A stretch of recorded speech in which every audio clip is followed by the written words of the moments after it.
Veracruz, also known as Heroica Veracruz, is a port city on the coast of the Gulf of Mexico, located in the state of Veracruz. It was founded in the 16th century by a Spanish colonist, making it one of the largest and oldest ports in the country. San Juan de Ulua is an island located in front of the port with a fortress that was formerly used as prison and is now a historic museum. The plinth or main square is adorned with palm trees and arcades. In front of it is the neoclassical Cathedral of Veracruz with a dome and multi-level bell tower. There is a promenade next to the port that pays by the Venustiano Carranza Lighthouse, a neoclassic building that houses the naval offices. The Museo Naval Mexico is nearby and is dedicated to maritime history. The Veracruz Aquarium is located south of the port and has penguins, dolphins, sea turtles, and tank to feed the sharks. In the port there is a great variety of clubs and bars perfect for visiting the nightlife of Veracruz Port and Boca del Rio. From the typical botaneros, centers, place to dance salsa, mezcalerias, bars with live music, tavern-type bars, gays club, bars in front of the sea, and more, all in order for you to have the best time. She is 4 times heroic. In 1826, Veracruz was granted the title of Heroica for the first time. In 1898, the state legislature granted Veracruz for the second and third time the title of Heroica, and on December 16, 1948, by President of the Republic Miguel Alemán Valdez, Decree number 73 was issued declaring it 4 times Heroica Veracruz.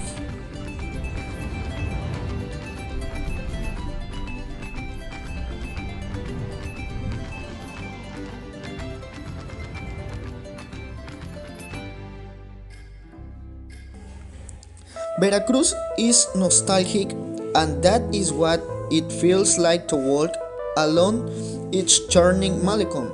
By day, it is a place full of life. You can see people enjoying the beaches, tourists, and some grass stalls.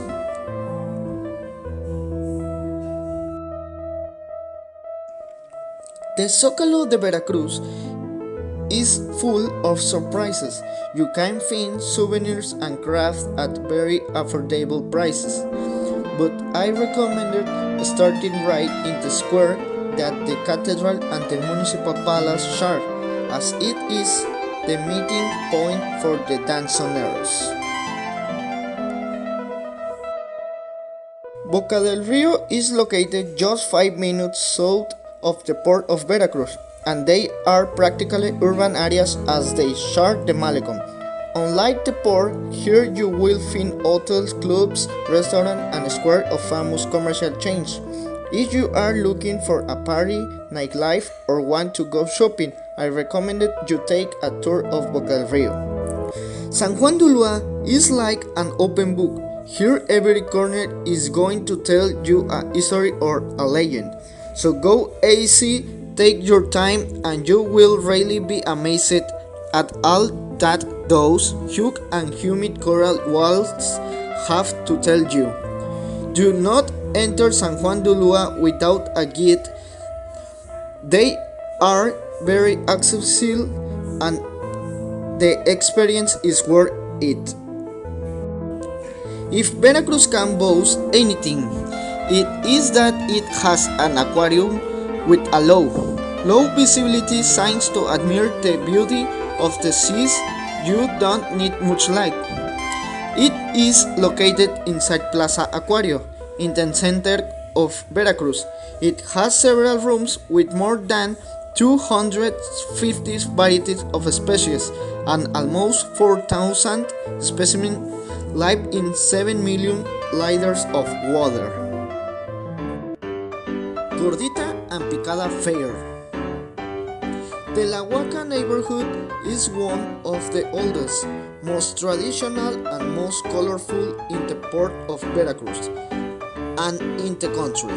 It has been the scene of important events in our history and the cradle of artists who have defined the musical path of Mexico. As if these were not enough, here they are the fattest and most delicious mindset in the state. Between August 7 and 20, the fourth festival de la Gorda y la Picada will take of place. The establishments of picadas and gorditas in La Huaca will go out with their stops to sell typical jarocho snacks at more than affordable prices. In addition, there will be special guests, live music, conference and photographic exhibitions dedicated to spreading the history of this beautiful neighborhood. You can follow all the news of the festival on the Facebook page of La Huaca. The hours of operation will be from 8 in the morning until dawn, where tents will be placed in the heart of Veracruz, Manuel Dojido Street, between Gómez Farias and Primero de Mayo. In addition to the traditional snacks, attendees will be able to taste other dishes such as enchiladas, pozole, mondongo, and carnitas. The products will be affordable so that no one is left without trying Veracruz's main appetizer.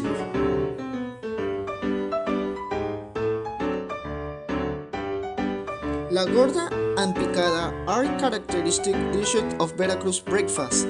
There are gordas de dulce, black or white, and the picadas with tomato, ranchera, chipotle, green, and mole. Sauce are also prepared white, pork, rinds, or beef. It is a very beautiful event because several people come and we live and they eat very richly. Tourists attending the carnival also had the opportunity to see the traditional picadas. The intention of this festival is to enjoy gastronomy while we are accompanied by our family, in addition to living together in a dance hall and learning more about the jarocha culture.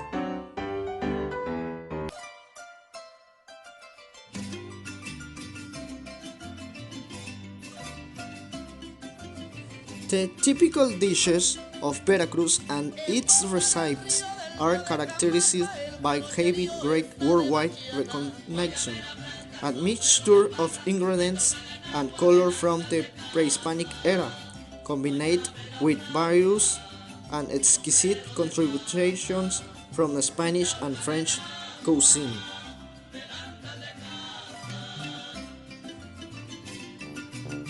As the first option, we have the chopped ones that are made with corn dog, and one of these characteristics is its raised edge to prevent the sauce from spilling.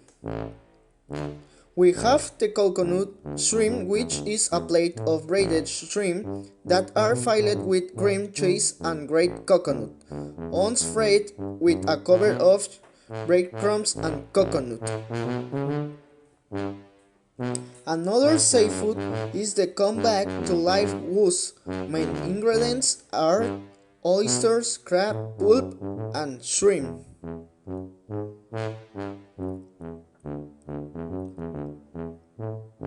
We also have rice a la tumbada, which includes seafood shoots, octopus, shrimp, fish, and crab. It is characterized by being a little soapy.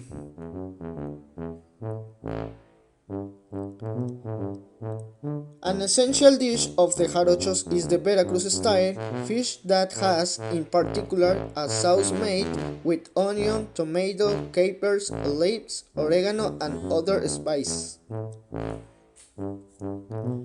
And last but not least, we have the torito, which is a cocktail prepared with fruits typical of the region and a touch of cane alcohol. You can choose between shortbut, job, nanche, and coconut.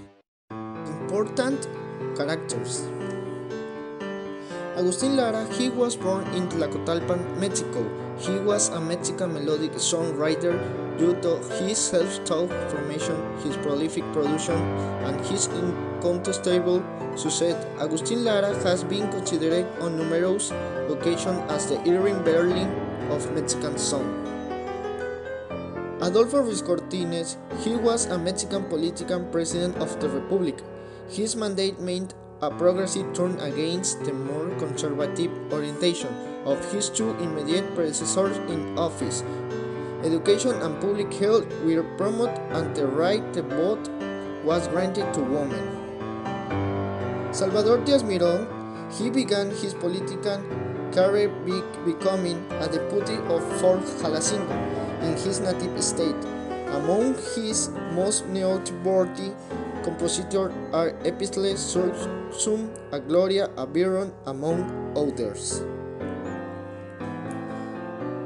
Luis de la Fuente Anoyos, nicknamed the Pirate, he was a Mexican soccer player. His natural position was a midfielder. His skill and technique helped his game, distributing precise passes and assisting for goals without scoring them himself. Roberto Francisco Beto Avila Gonzalez. He was a Major League Baseball player who played second base and was right-handed, a great hitter. In the Big Top, he played for the Cleveland Indians, the Baltimore Orioles, the Boston Red Sox, and the Milwaukee Braves, among others. Well, thanks for your time.